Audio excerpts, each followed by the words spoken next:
mourning Raisi's death is concerned. Remember, after Iran President Ebrahim Raisi's death, India has declared a one-day state mourning is what we're picking up. In fact, on that front, national flag flown at half-mast.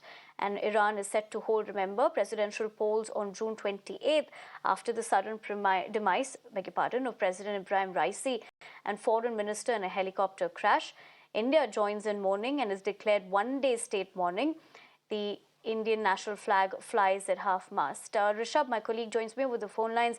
Rishabh, this is, of course, in a way to give our respects to the Iranian president as well, who unfortunately did pass away in that crash. And both the countries did share strong relations, like what the Prime Minister did state.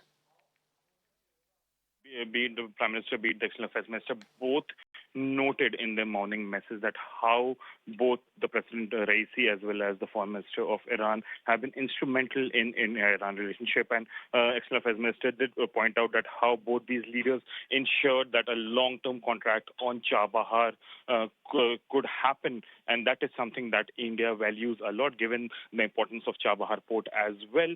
So it is definitely a show of, friendship between India and Iran, the way India has now announced a one day of mourning.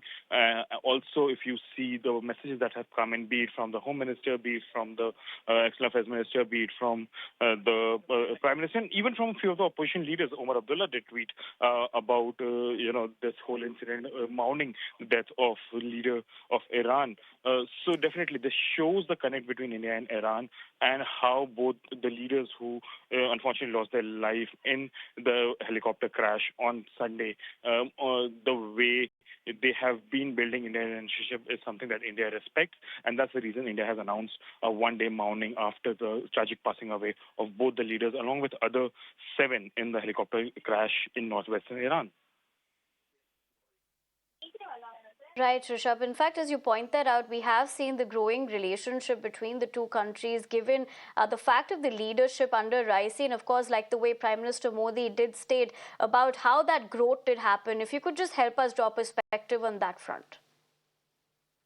If you see, India-Iran diplomatic relationship has touched new heights under the leadership of President Raisi since 2021. Since he came to power, he won the election in 2021 with a brute majority in Iran.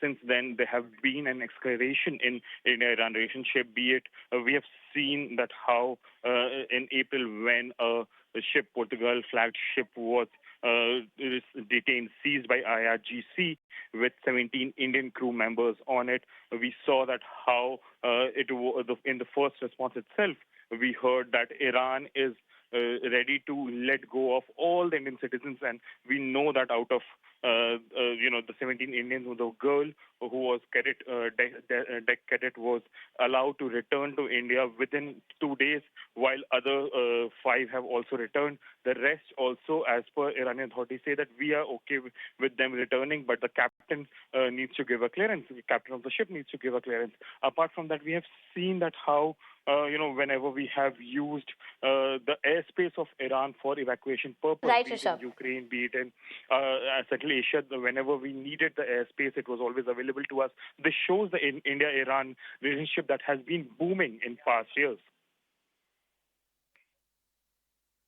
Right, Rishabh. Thank you very much for not only getting us latest, but also in terms of how the relationship between both the countries did change over the years. But for the moment, let's leave it at that. Let's shift our focus